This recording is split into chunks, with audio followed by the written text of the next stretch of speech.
So how did we get to Batir? How did we get there?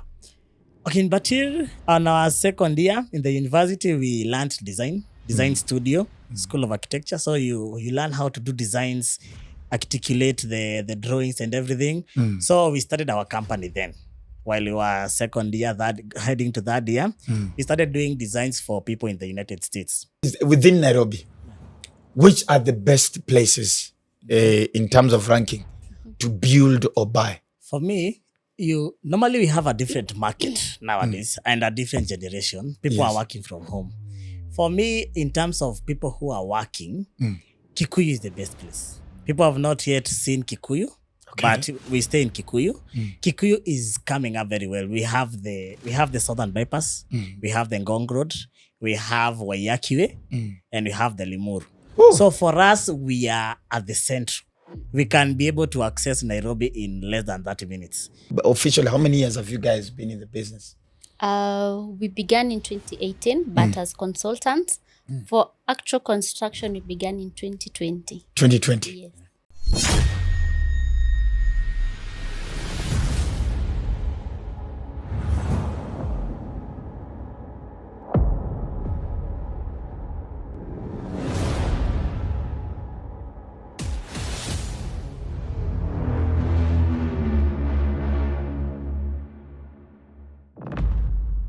And of course, welcome, ladies and gentlemen. This is Kenya's #1 fastest growing podcast. It is called Lessons at 30 with Dr. Ofweneke. And of course, I keep on telling you, it's just not matters about crying, nililelewa hapa, nikapitia shida, sasa niko. No. We are learning 100% all 360. Everything that has to do with life.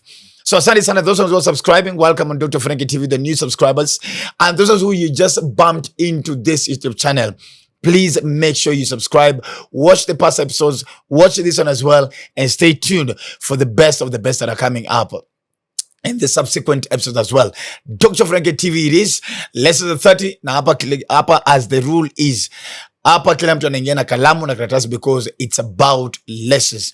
And today, every single person, including me, there are times I just wake up and I want to pass around Runda, Karen, Muthaiga. Not for any reason. I just want to look at the good houses that are there, Ruiru. And it's just because I have a dream of very soon, not very far, very soon, of literally owning my own house. And again, as coming from the Luya community, there's something called Isimba. And Isimba is very important for a circumcised young man from the Luya community. You must have a keja of yours. And now for me, I'm not just looking at building a small keja. I want to put up a humongous. I want to threaten the witches in the village. And I also want to understand and know what construction entails, about budgets, choice of cement, choice of land. Is it affected by the area? Which certain design cannot work where? Which design looks expensive but is actually cheaper? And today, I'm joined by, of course, this amazing couple. I've now met a couple, of course. They're almost the same height. They have the same personality. Though one of them looks strict. I will say who I think looks more strict than the other. Yeah, and then the other one looks like a spendthrift to a couple. How do guys actually work together as a couple? Kwa kitanda mko pamoja, mnaangaliana kwa uso, mnapumuliana. Mwamika asubuhi mnaangaliana, kwa ofisi mnaangaliana.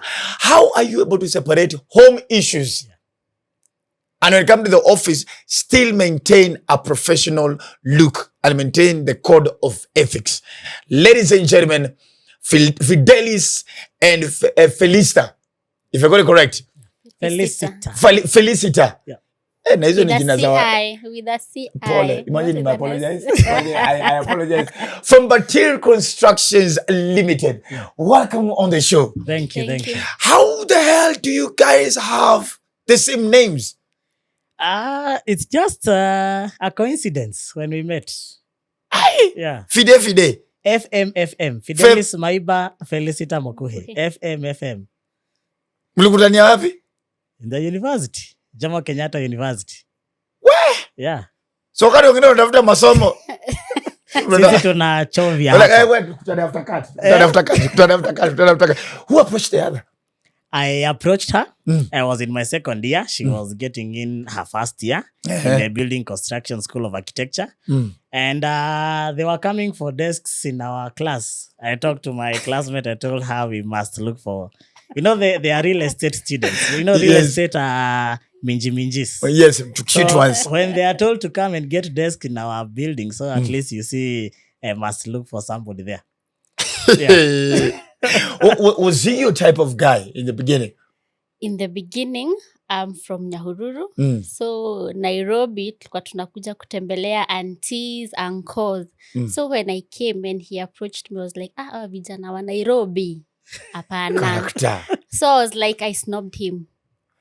I ignored him. Why? Yeah. Vijana wa Nairobi roho. Yes. Were you dating at that time? Do you have a kemodo back in Nyahururu? No, actually, I have been studying in girls' school, primary a girls' school, high school, girls' school. So in the university is where I met this gender. So I was a bit skeptical. So I was working with a lot of caution. So when he approached me, I was like, vijana Nairobi too. Haiwezi. So I just snobbed him. How long did it take for her to kuingia box? We finished like a whole month or two. Then she refused everything. So you're in the university. So we went around, looked for other people's. Then later on, that's when we met with her outside the gate after like a few months, 6 months, 7 months. That time she was okay. So we talked, I took her number and now we started now making calls, overnight calls every day. Until now. Zile simu za lala, we kata. Yeah. In JKUAT, we were selling lines that you just have 5 shillings. You have a whole day of talking. There are hackers there. Yes. So I was distributing those lines in JKUAT. So I used to have those lines. I was calling the whole day, the whole night. Where? Kumuingiza box, she was still tough. But later on, box, yeah. When is that one day you started like by the uchalia ameniweza? What did he do? What did he say? You're like, wa? Hii bas, wacha nikubali. Okay, it happened. We joined in September. So October, November, we met again. Umeka university, umejua hewa. So like he approached me he doesn't know what sold me to him when he was a Catholic. So we will rhyme. Wow. I'm Catholic, he's Catholic. So we have a common base. Good. Then we're in the construction industry. That's another base. Then my friend was his cousin's friend. So we started meeting up. Hey.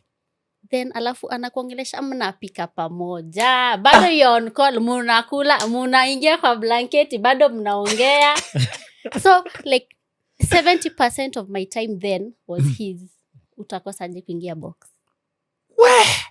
And that time we were on strike. Yes. Jomo Kenyatta, we had striked. Very free. You cannot say you are going to class. We are outside roaming around the university. So you have all the time for each other? You have all the time. Yeah. What is that one thing that stood out about her? That gave you, that you like, this one I must pursue? In the university, if you find a tough lady to talk to, now that is the person that, just like the video you had with Mukuru. Yes. The tough lady that you are saying most people cannot talk to. Now you see, now for me, the other ladies you are talking to them, they are good. You are going to clubbing with them. But now for the one who is refusing, now that's the one you pursue even more. Huyu yako na club? Huyu hata hajui club. Tukiwa university. Haujui Gemini? Na kuiva hata usijue. Anajua sasa baadaye sasa. Wewe ulianza kuharibu mtoto wa pastor. Itanyongwa. Wazazi wake ni walimu wote. Hangejua hiyo mambo. So after how long of dating did you guys now decide, you know what, let's do this? We didn't stay much. We got our firstborn. Now she was finishing the first year. So that's when now we started mostly our journey of marriage. From there? Yeah. Bro, hukusileki? Hatukusileki. Rakaka! Unajua utatuma mzazi alete shida wewe. Bro, kama ushalipa fine. Ulishalipa fine. Jitaona kuna pete kwa kidole, ushalipa. Fine tushalipa. How old is your firstborn now? 7 years. 7 years right now. 7 years. Yeah. Yeah, a boy or a girl? A boy. Siri ya kijana ni nini? Kabla hata tuendelee na interview. Mimi nina wasichana watatu. Nimejaribu kijana nimeshindwa. Wewe ndo anajua siri, anakoga na calculations hapo hata sijuangi ni za. There's a calculation. Behind the camera utaniambia. Nitakwambia. I'll tell you, trust you, we will get a boy. Nimebakisha risasi moja tu.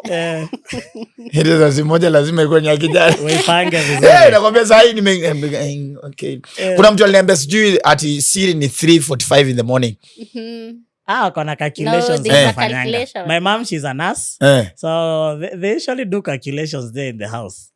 If you're planning, most of us get children because we don't plan, we just get them. Yes. Planned babies are very difficult to have. So if you're planning, you look at the calendar very well, you get what you want. Hiyo kalenda utanitumia kwa airdrop. Lazima nijue kwa sababu hiyo risasi moja lazima katoka kwa kijana mali yote na wasichana wataoleka waniache. Mali yote inabaki na nani? My goodness. Does your boy look like he's also getting interested into construction manenos? They are all interested. We have a few children right now, and we shall go to them on site. They wear our helmets. They are there with nyundos. So I even told them we are becoming like the Hindi community now because I'm in construction. She's in construction. This is key ati mtu anaenda daktari. They all come and build our company when they grow up. Are you sure they all want to get into it? They will. Even for the Hindis, you are just built for that. If they are selling shoes, they all sell shoes. You're modeled for that. You're modeled. So we will model them. If it's our second born, our lady, she will go from the HRs and everything, the real estate aspects. The guys, they'll do the actual constructions. The engineers will build them towards construction. Yeah. Who is the most stubborn between the two of you? Yeah. In terms of what? Yes. Over and above, generally. Me, I'm usually disturbed a lot by her. No, I don't. Who ndio msumbufu? No. Roho ni ya Farao. Yes. Roho ni ngumu. We have been raised by a very strong-willed woman. My mom is very strong-willed. She's if she decides that's the way, trust you me, hakuna to the way it is.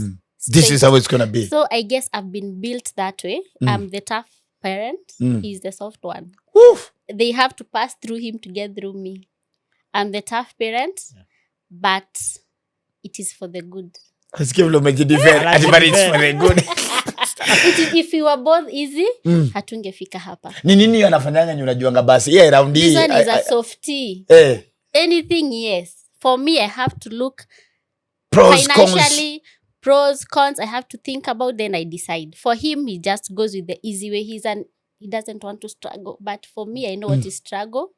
From the village, I've seen my mom go from bottom to where she is now. She's a very prominent lady right now. So I have seen that growth. So it's in me. Choka tumejam ni nini anafanyanga nyozima tu? Kijam. Lakini sawa ukijam. Mimi ni kijam. Nini trick gani anakutumianga? Huyu akijam sasa ananichokoza. But I'm used to it. I know that I have learned. So over those years, I know he knows when I get angry. I know when he gets angry. He knows how to deal with me when I'm angry. Oof. And we get it easy. Hapa ni magifting too? Not really. He's not a gifter. I'm the gifter. As much as I am tough, I'm the bubbly one. I skip like it was so quick. It was like, mimi zawadi. I am the bubbly. As much as I'm tough, I have a soft spot. I'm an emotional person. So you're the one who's always buying. As much as I'm very tough, I am an emotional person. And I'm a bubbly girl. Valentine's will you do? Valentine. Hata tunakumbuka Valentine. As you are, what did you do? Mawe, tulikuwa wasimidi tu. Sisi ni construction. No. That day we had dinner. We went for lunch. We went for lunch, I remember. Who chose the place? He did. Ikaleta shida. Kwa nini? We went to Karen. It was in Karen. Yeah, Karen. And I saw a new hotel coming up.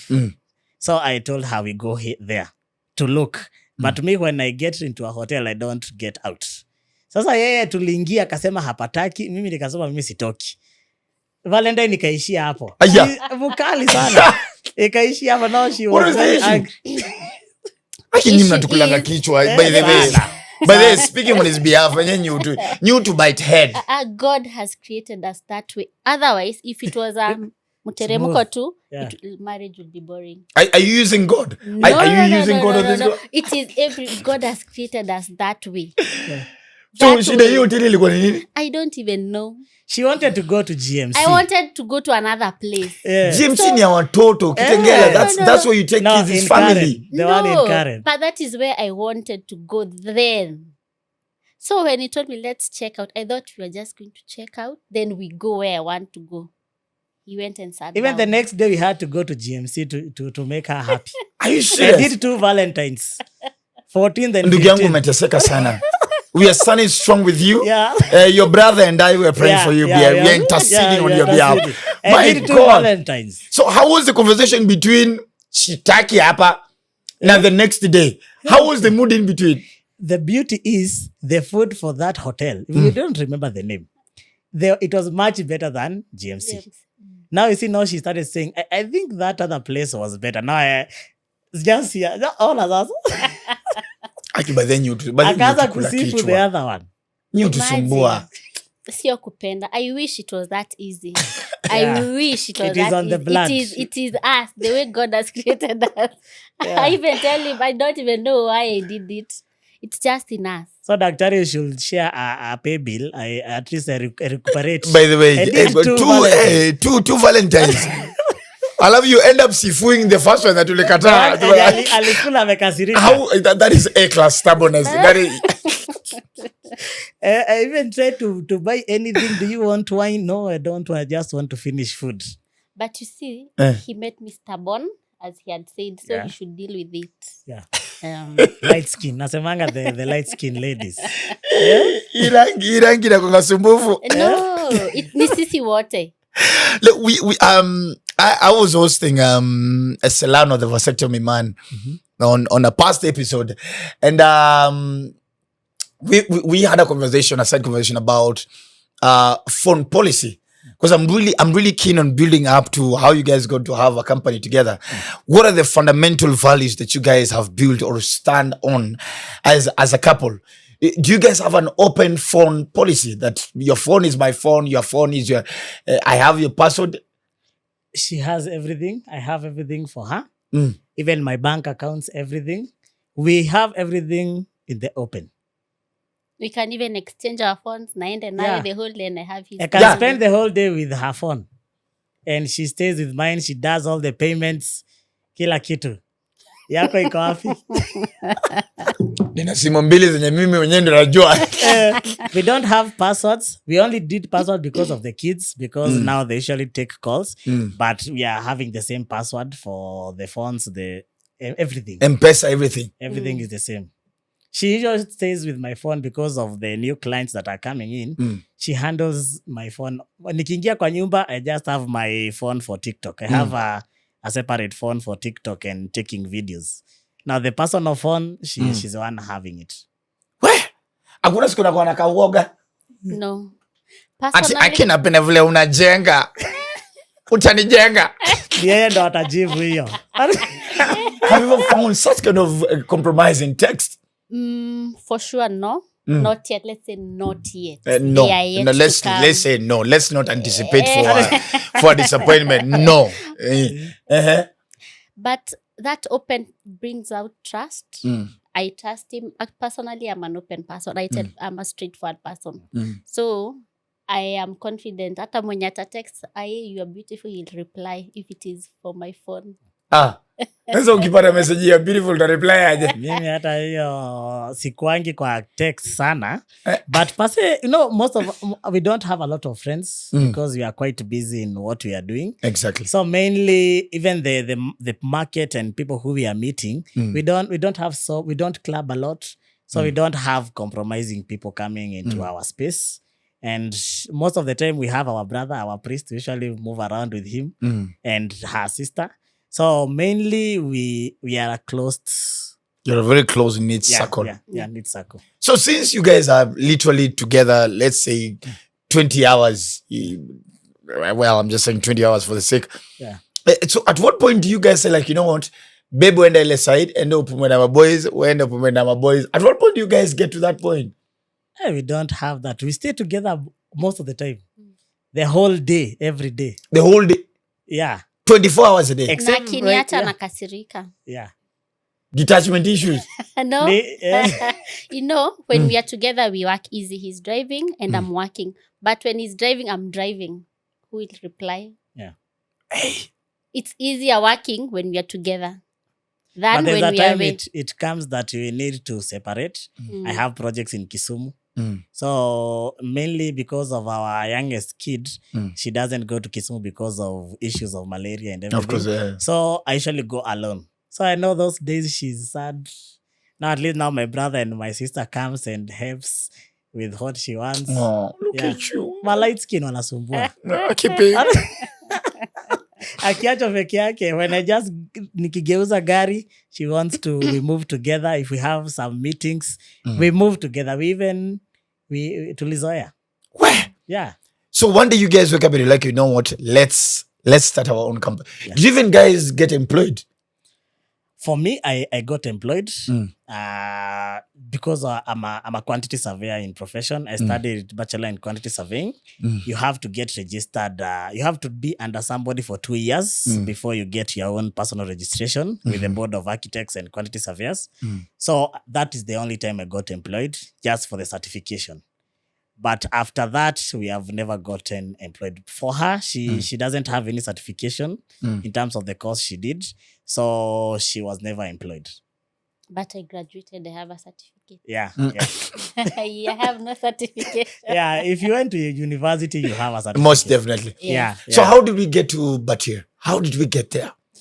Okay, in Batir, on our second year in the university, we learned design studio, School of Architecture. So you learn how to do designs, articulate the drawings and everything. So we started our company then. While we were second year, heading to third year, we started doing designs for people in the United States. Wow. Yeah, Nice. that was the time Obama was coming out and Trump was getting In for the first time. So that time we did a lot of work, a lot of work in terms of designs, a lot of designs. That time we were charging 200,000 a design. You have like 4 clients. You are living well. Maisha imepick campo. Maisha Hey. imepick campo. Yeah, we were good. We started the designs going to site because that time you are a junior, so you are giving contracts to other people to build. Now, as we were just going to understand whether the drawing has been done well. So mainly we started our company in the second year, but we registered it after we gotten a certificate 2019. Beautiful. Yes. When because now for me, I'm at a place where my dream house, especially for whether the one I want to build in the village or the one I want to buy in Nairobi, ningwandaka a flat roof. But inaambia kuna pros and cons. All right. Yeah. So first of all, what are the do's? First of all, before I even get to the construction, what is the due diligence one is supposed to do when you're thinking about building a house? Okay. I must say the first thing is the land. Do you have a land first? Yes, I do. And if you bought it from a real estate company, you have to do the searches to ensure that it's reading your It's name. legit. Najua most people, you buy land here, they bring another family, they buy land there for those companies that are not so much straight. So you have to ensure first your land is yours. Okay. The search is around 1,500 shillings at your county offices. If you're in Kisumu, you go to Kisumu County Government, you do your search. Or you go to Survey of Kenya. That ensures that the land is yours. Now, after that, depending on the location, different areas have different types of soils. Yes. You'll have different aspects of construction. Construction on a cotton soil in Kisumu and Kangundo Road is much more expensive than building in Sisi Watu wa Mlima. You're building in Ruiru, Kiambu. Kiambu people will build it cheaper because it's red soil and maram. But somebody in Kisumu, Kangundo Road, Machakos, that is cotton. Okay. So the cost of construction will be higher. So those are some of the aspects. Even I usually tell clients, when buying land, just know why you're buying land and what type of soil you're getting, because it will determine the cost of construction. Where? Yeah. Usinunue tu ati kwa sababu iko karibu na barabara. Unasema barabara na stima. Barabara na stima. But now if you're buying cotton, black cotton, the black soil, you'll spend more in construction. I'll tell you this house is 4 million, but for you, I'll do it at 5.5. The same house, same finish, everything. Yeah. So one, due diligence, of course, check the legality of the land, yes, and yes. the ownership, of course. The ownership. Yeah. Number 2, you said check the type of soil. Yes. Then can any design be anywhere? Yeah. Any design can be anywhere, except now for the hidden roofs where we usually do hidden mabatis. That one does not want areas where you have a lot of trees because it will clog the drains, the gutter in between. But mostly all designs, you can put them anywhere. Wow. Yeah. Let me just ask. Because you guys get very emotional about houses. Yeah. And the design and everything. And there's always this conversation of tuweke bedroom chini, sijui juu ya uzee, sijui kupanda stairs, and then sijui baadaye pande juu. How important is it for a lady to really have an input? Because now for me, my challenge is I'm single, but I intend to start building. By the grace of God, if I ever get married, I'm like, how to jenga ingine tena? I'm like, to jenga ingine, I've already paid like in a F&M almost 10, 15, 16 million already. Yeah. Let me just ask, how from an emotional perspective? So for a house, you men, you build a house, we make it a home. Hey. So Chapa moja hapo ya Oprah Winfrey. Kali sana. Hey, sawa Paul, we make it a home. Mm. So for us, hata nyinyi mnashindanga na maboys outside, the home is for the mother and the kids. So we want it for a lady. One thing that we consider is a sitting room. Okay. We want our friends and their kids, we come and we want a good space. Okay. For the kitchen, I also want a very ample space. I can put my freezer, my fridge, I have a pantry. So actually, women are the ones who decide how their homes will look like. Then you men finance. We decide. Thank you for telling us the truth. Now Yes. thank you for But confirming. the home is ours. Yes. Guy, how painful. Yes. All right. I get your Most point. of our clients are ladies. They are the ones who even I usually design contracts, but now she deals with them because she did construction. So she deals with the day-to-day running of the sites. Okay. Because dealing with the ladies, it's kind of a lot for us men, but she's able to deal with the other ladies, the wife of the person we are building. They understand each other, the color of tile, the color of paint, what finish to do here. Now they are in the same space. Me, I'll just get tired. Change this style, change this style. But for her, najua ni rafiki yake, now they run smoothly. Yeah. Is color really a big deal? Yes, it is. It is. Color is a big deal, and how you match them, how they blend. You know, we have clients, when you reach the finishes, that's where we get. Now we become very good friends because I have to tell you the truth. You can put blue and green together. Okay. I advise, we talk, I tell you, you do this and this, we decide together. But if you decide your way is your way, I still give it a go. But the type of soil or weather, whichever the environment, does it have anything to do with color? Not really. No. So color doesn't matter. Color does is not your matter. choice. Sasa nikiwa katikati ya kuisero naiseka wall ya red. Yes. Yeah, that's your choice. You're the That's one your living choice. there. But those colors, kama your red, hainunuliwi sana. But I say your house is you. And you actually call most people when they call me, I actually tell them, go and discuss with your wife in terms of you go to Google, get a photo that you want, decide together. Because when you tell me to do a design, I will not know your space Exactly what and you how want, you yeah. want. So go to the internet with your wife. I usually insist with your wife and your family, you get something that makes everybody happy. So that now we can be able to design for that. It will be much easier and a very fast process of doing designs. Yeah. When you're designing, how long does it take? Does it matter with the size of the house, or what is the process of the design? We have good architects from the university. So normally within a week we are done for any design, even if it's a maisonette, an apartment, a bungalow. We are good in terms of design. So what takes time is now if you're in communication with your wife, because now you have said you want a standard in the kitchen. Yes. But now the wife comes in, you have sent the first sketch. They are saying, I think this kitchen is too small, add it. Now those additions, the husband did not say I put a laundry. Now when the wife says, where will I be washing my clothes? Oy. Now you see, now all that is dependent on now how fast you are communicating with your wife for us to finish the architectural designs. So are you trying to say that it's easier to deal with a single, with a bachelor? Oh, I deal direct with the lady because our diaspora clients, most of our clients are diaspora. Okay. They are ladies. Ladies, they build a lot. They are saving a lot in the US, in the UK. More than the highest percentage is ladies. 90% of our clients are ladies, the ones who are diaspora. So with the lady, doing designs, the lady is very fast because she has specified what she wants. She knows exactly. In terms of the sizes. Now, what she just want to see is the final finish of the house, the final 3D renders. That's what now usually make changes, do this type of color, do this type of color. But mainly, if you're working with a lady, things are very fast. But there are some men who are very particular. The lady now, she's the cool one.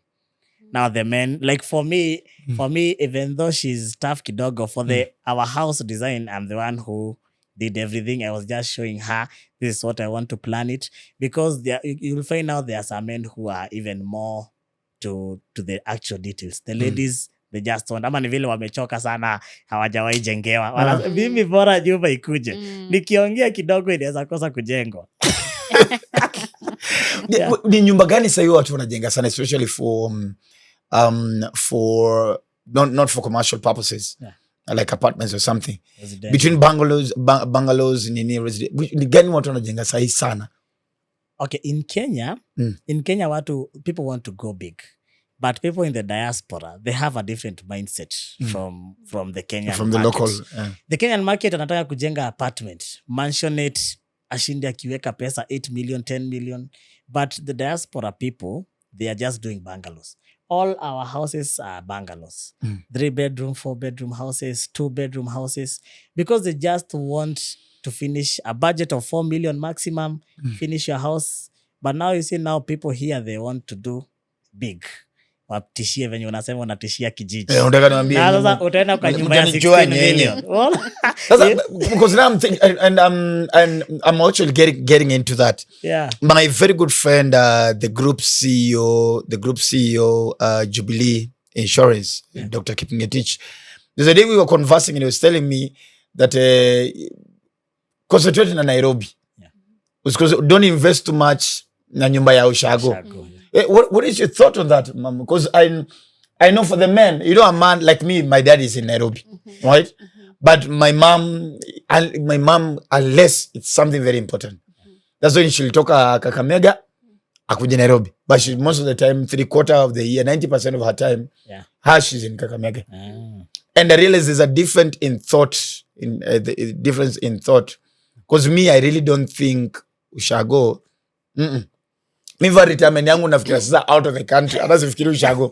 Nafikiri vile nda by how Cape Town ama ni by how Beverly Hills, Los Angeles. Pesa ya kumaintain utakuwa nayo. God, kama tumefika hapa. Huko mbele tutafika.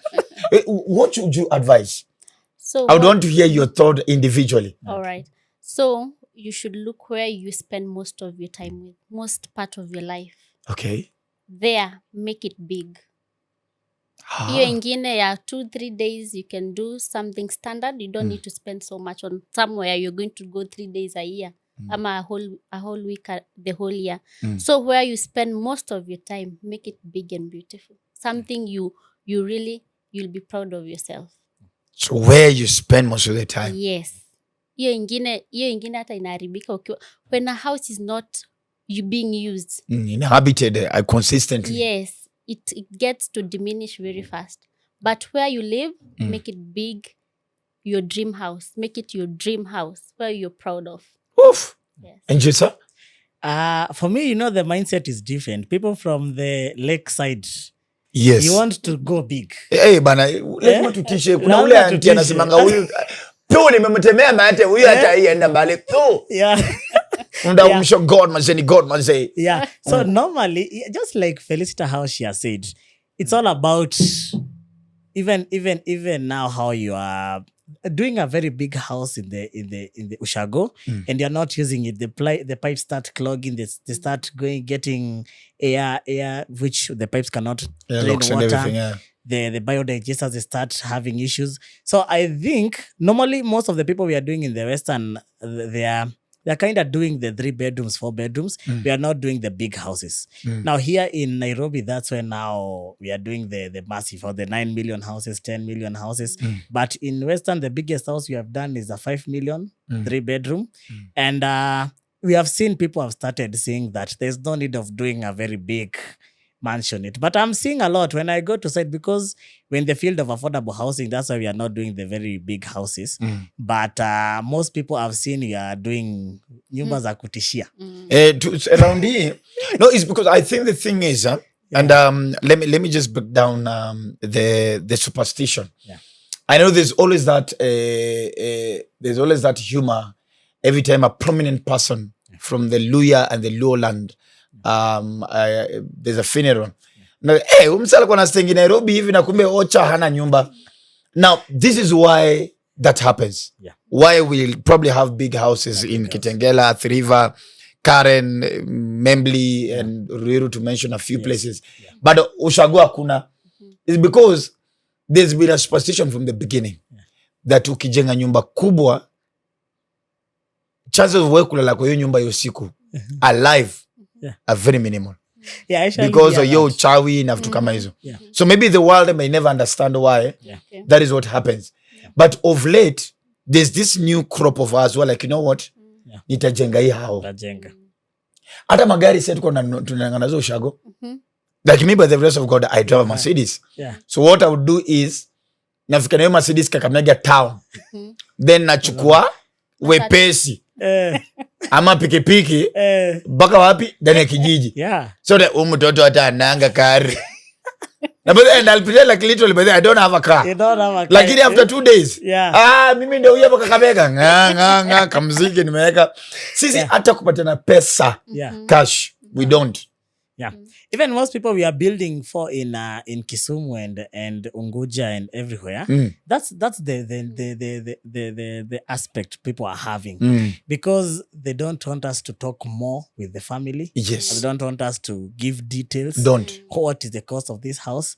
Because they are saying people around, they have ears. They start. Tabara tu kuna kuku ya green. Inazunguka mara 7 kwa hiyo nyumba. The wall of Jericho must fall down. But it's all about belief. Ukikubali ndio inakuwa affect. No, but you see the thing is, you see also we cannot be oblivious of the fact that both good and evil exist. And to be as the goodness of God exists, so does the world of evil and witches. I mean, the Bible says that suffer not for a witch to live. That means even the Bible recognizes that yes, wachawi wako. What movies za Nigeria zimejaribu kutuonyesha hizi vitu zimeka zote sisi hatuoni. So for us, there's been that stereotypical kind of superstitious belief. That's why we rarely don't build big houses. In the other mi yangu naijenga kimakusudi kiburi. Because maybe political ambitions later on, you never know. Lazima nikuwe na nyumba ambayo inakaa ni nyumba ya maana. Then my name is the eagle himself, the Duke of Kakamega, Dr. Ofweneke. Lazima ikuwe na kijinyumba. Lazima ikuwe na nyumba. Lazima ikuwe na nyumba. Let me ask this. Calligraph Jones was trolled about the size of his house. Right? And there was a whole conversation, hey, nyumba inakaa mall. Sijui kuna LC Waikiki hapa, unawezeka art cafe hapa. Kuna bata hapa, kuna kajava hapa katikati, alafu kuna ka fountain, ka KICC. Let me ask. What is the pros and cons of building a big house?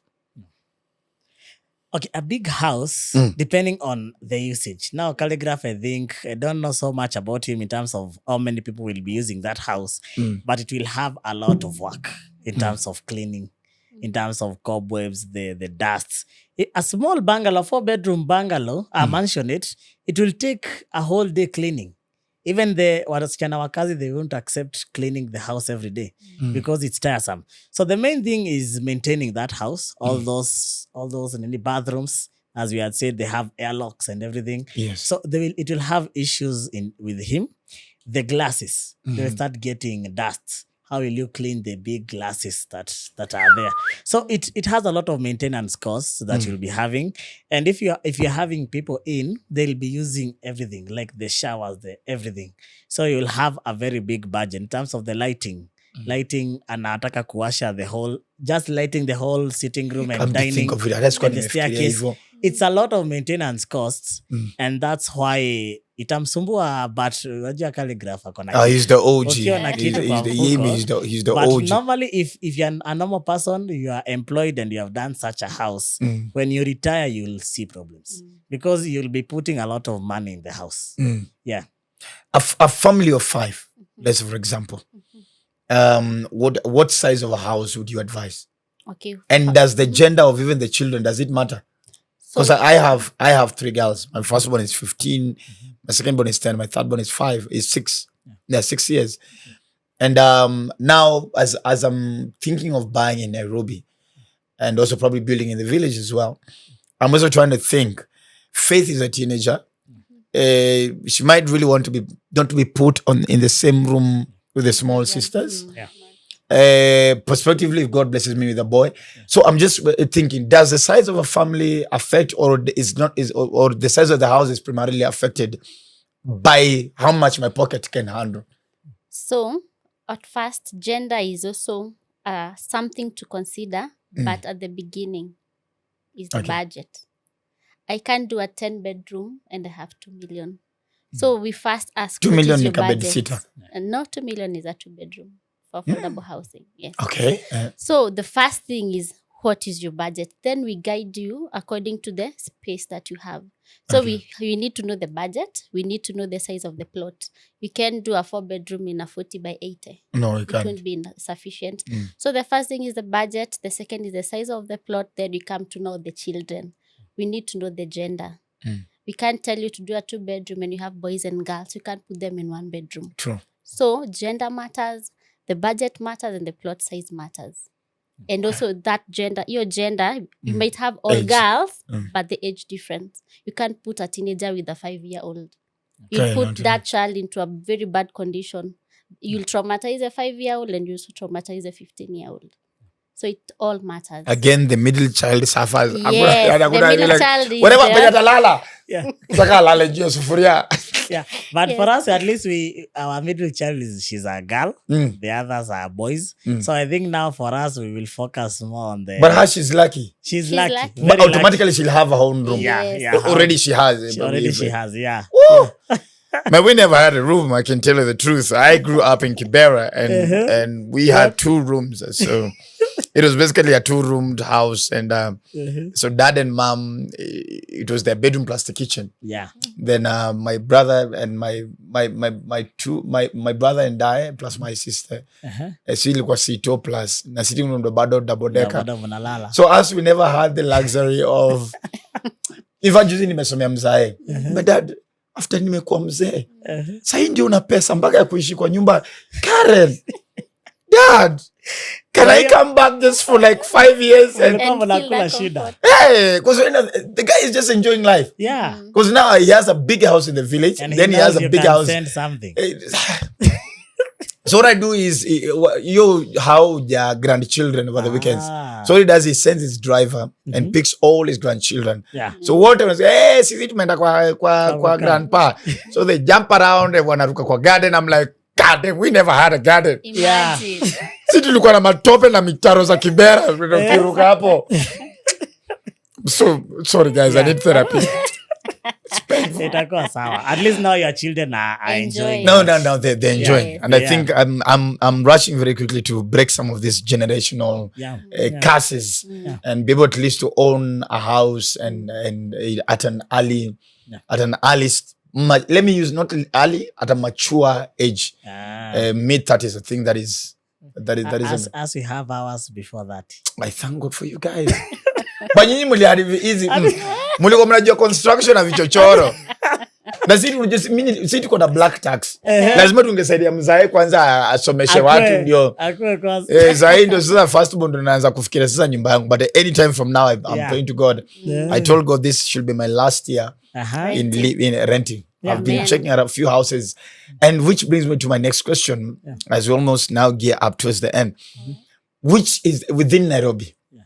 Which are the best places in terms of ranking to build or buy? To build, to stay. Let me use the word stay. To stay. Because I'm seeing a lot of Kitengela. I'm seeing a lot of Ngong. I'm seeing a lot of Membli, Ruiru, according to my TikTok algorithm. Yeah.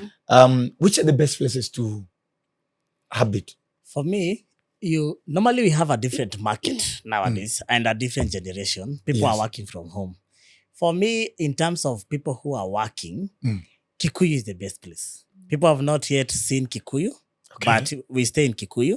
Kikuyu is coming up very well. We have the Southern Bypass, we have the Ngong Road, we have Wayakiwe, and we have the Limuru. So for us, we are at the center. We can be able to access Nairobi in less than 30 minutes. Mutu mwenye ako Kitengela, he has to wake up at 4 a.m. or 5 a.m. to be on the road so that he can be able to access the Expressway. Mombasa Road. And even getting to the expressway, it will take a lot of time because of the jam. Go to Thika Road. All the buildings in Thika Road. What is the jam in Thika Road? Ukichelewa tu kuamka hivi. Kusha. Alarm ilikata ilizima simu. That day you cannot go to job because from 6 jam has piled up. It's crazy. So the best place right now is Kiambu and Kikuyu. Because Kikuyu, we have a lot of roads. You can even use the current road going to Mombasa Road. You can use the Southern Bypass. We have the Northern Bypass going to Juja. So it's not a must for you. We are not limited to a Thika person must use the Thika Road only. Kikuyu has a different, and that's where most lands are being bought in Kikuyu right now. And the beauty with Kikuyu, it's red soil. Red soil is, you'll build cheaper. Say kama Kangundo Road. Kangundo Road people are going, but Kangundo Road, accessing Kangundo Road is quite difficult because now you'll have to use the Kangundo Road, which is very tiny. Yes. So ukichelewa kidogo, the first thing is about where you're going to work. But if you are a free person like you can reside anywhere. Ungoje jam ishe, you get out, we meet here at 10.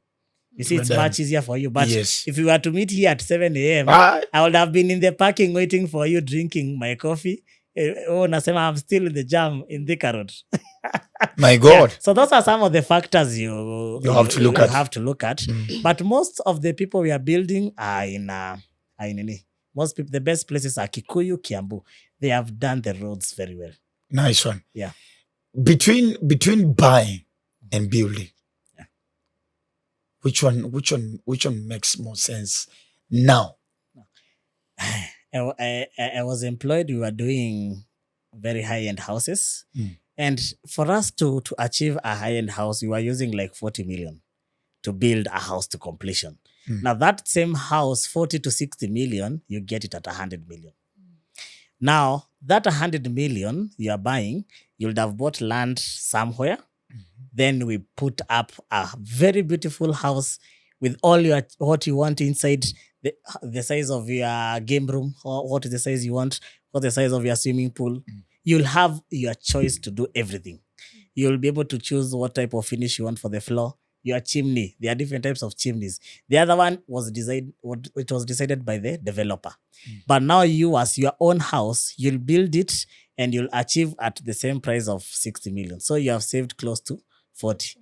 But it will come with a lot of hassle. You have to be with me everywhere. You have to be with Felicita going to buy things everywhere, buying the tiles, the floor finish, the paint works. So it is a tiring work.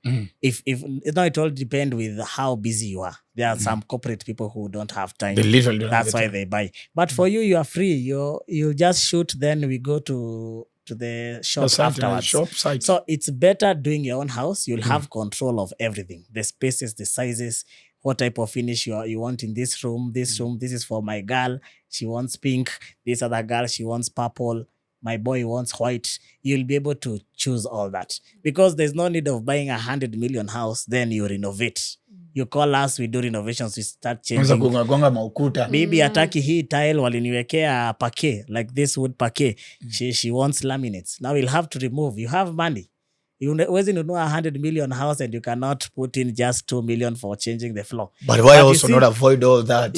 Avoid all that by save? building it yourself. But it will all depend with how active and how free you'll be during the construction process. With all this experience, how many years have now officially? How many years have you guys been in the business? We began in 2018, but as consultants. For actual construction, we began in 2020. 2020. Yes. That's after COVID. Yeah. That's that after is COVID. our company, but he worked before with another contractor. But for us, we started in 2020. How many complete projects? Wow, so many. I love that. I love that. So many, we can't count. Ni mingi sana. Tumefanya both precast and both stone houses, so there are quite many. Yeah. Like right now, we have around 21 projects. Yeah. Even I'm seeing my phone, it's still calling. We thank God. People are calling. We thank God. Yeah. Yes. So if usually every week we are handing over a house. You can see our YouTube pages. We'll share our pages. Yes. We usually hand over our houses like every week because now each house we are doing paint work and giving out the house. So we are currently doing a lot of projects. People have appreciated the precast world. The precast technology is top notch. Same house as the normal house, and that's what gave us our edge. And now we are certified. We have our paper registration. And now, if you are certified, nobody can come and tell you that you are not doing the right thing. The quacks are the ones who are usually disturbed. But now I can go to the county government. If you are building in Kakamega, I can go to county government of Kakamega, do the project registration. I put up my construction, no issues. The NCA, when they come, the National Construction Authority, they know I am part of the professionals. When the NEMA come, the National Environmental Management, they know QS Fidelis Maiba. So it's far much better being registered. You'll do a lot of projects stress-free. Now the stress is now managing all those projects. But that is a good stress. There's an overflow of blessings. That is a good thing. Yes. Especially for because and correct me if I'm wrong, I know it's the millennials who are doing a lot of building or buying right now of houses. Because I've realized the psychology behind the millennials right now is we feel like we want to revenge back to life. The houses that we never lived in, the cars that we were never, our parents didn't drive. Yeah. We want to own those things and have them right now. Yeah. If maybe just a rough projection based on your experience and your client base and your past projects, how much would it cost 2 bedroom, a 3 bedroom, 4 bedroom, and maybe let's say up to 5 bedroom? Roughly a rough estimate for construction. Okay, that I am a quantity surveyor. A quantity surveyor, most people, they may not know who is a quantity surveyor. In the building industry, just like in your company, you have an accountant. Yes. Who is following the money, who is doing everything in terms of KRA and everything. Now, in the building construction, there's a quantity surveyor. Okay. A building economist. So our work is to tell you this mansionette, it's this amount of money. This is the cost of everything. This is the cost of materials. I can tell you the cost of this, the cost of this the cost of everything. You usually know the cost of everything in terms of the construction. Okay. So I can be able to tell you an accurate figure. This is the cost of your house. So a 2 bedroom, normally I can give you in the normal general terms. I usually work with the cost per square meter. Okay. A rough estimate. Now, depending on your size, a 2 bedroom can range from 60 square meter to 70 square meter. Okay. That's the maximum. The cost per square meter, if you're working with a precast house, our specialty, it's around 36,000 per square meter. Okay. But when you do it with stone, a stone house, a brick stone house, ilmawe and rugo ile, you'll spend more than 42,000 to 43,000. Okay. So that will make your house budget to be from 2.5 to 3 million. 3 million. At precast, we can achieve it at 2.4. But with the stone house, you can achieve at 3 million. Now, it goes like that. When you go to a 3-bedroom house, it ranges from 100 square meter to around 120, 130 square meter. The price range will be around 3 million to 4 million for a precast house. Okay. Just like that. Now, when you go for a 4-bedroom will range from 150 to 200 square meter.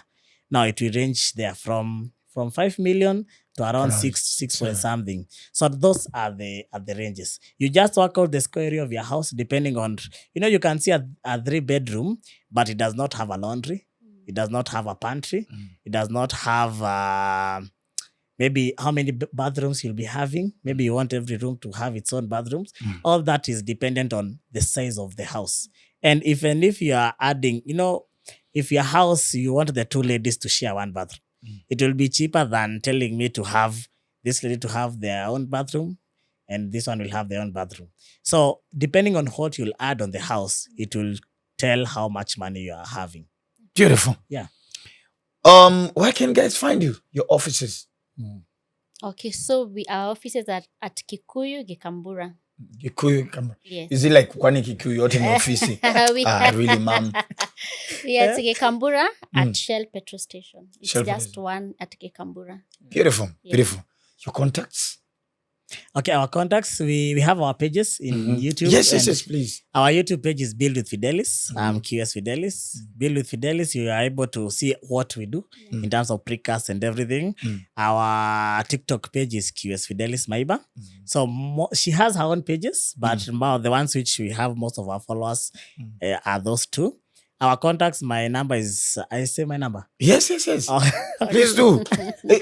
Of course, with her permission. Yeah. It's the official number we usually use. Yeah. My number is 0719-499-249.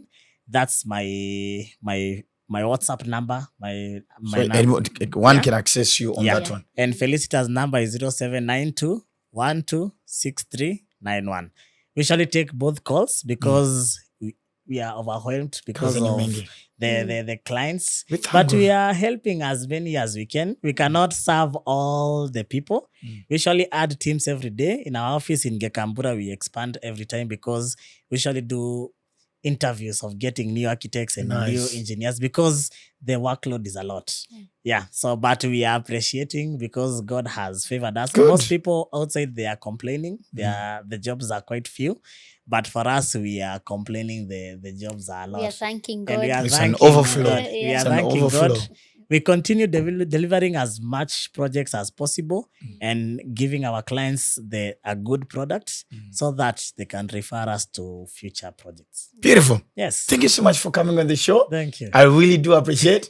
I think for me, the most important question that you've answered was the conversation of a village house vis-a-vis a townhouse. And I think now for the first time, finally, I have made my decision. Nitajenga nyumba ya maana, lakini Nairobi, because I know my life is in Nairobi. Me, I'm a city boy.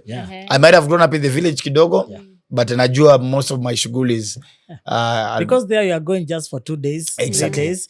Just do a 3-bedroom bungalow or a 4-bedroom, depending on the children you'll be having. A standard bungalow.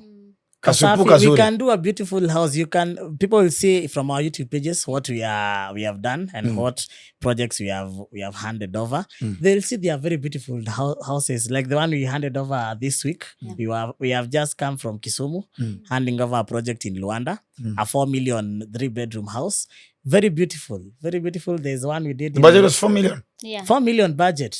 A very beautiful house that. No need of doing the 16 million. 16 million fanya hapa, tishia kijiji hapa Nairobi. Nairobi ndo wanakuona. Nimejua. Sasa hapa ndio kuzubali lazima tuwatishe. So hapa ni kuweka Facebook because most of them are on Facebook. Now it's up status. But just walking up. See what God has done. Kisumu utafanya hiyo saa ngapi? Kakamega. Marangapi. Asanteni sana. Thank you so much for the immense information. As you've seen, they've given the contacts are still on the screen of the screen back.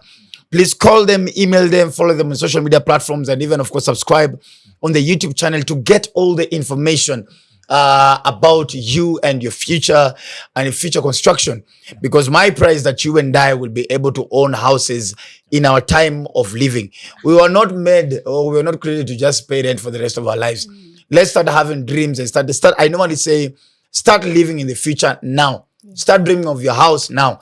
And for me, that's what I'm doing. I wake up every morning, and if you see my my algorithm on TikTok and Instagram is always about houses that I dream of. Hey, my name is who? This is a house in Karen. This is a house. Because I mean, let's start living these things, right? But anyway, wale unaishi Karen na unaishi huko na mdaiga kwani hao ni nani yenye wewe uwezi. So please go on their social media platforms. The phone number is right on the screen, and also subscribe on the YouTube channel. And please, for any query or any question, please call them for consultation, and not just consultation, also engage them in completion of any project that you have in mind. Right? And I'm pretty sure they'll also advise you in terms of finances. And also, if you feel like your pocket is not that able, I'm pretty sure they'll be also able to advise you, which is a friendly financial partner that can take you all the way through the journey. Ladies and gentlemen, this is Lessons at 30, proudly sponsored by Batir Constructions. Asanteni sana, and God bless you. Subscribe on the channel, Dr. Ofweneke TV. See you again on the next one. My name is the Eagle himself, the Duke of Kakamega. Dr. Ofweneke is my name. God bless you.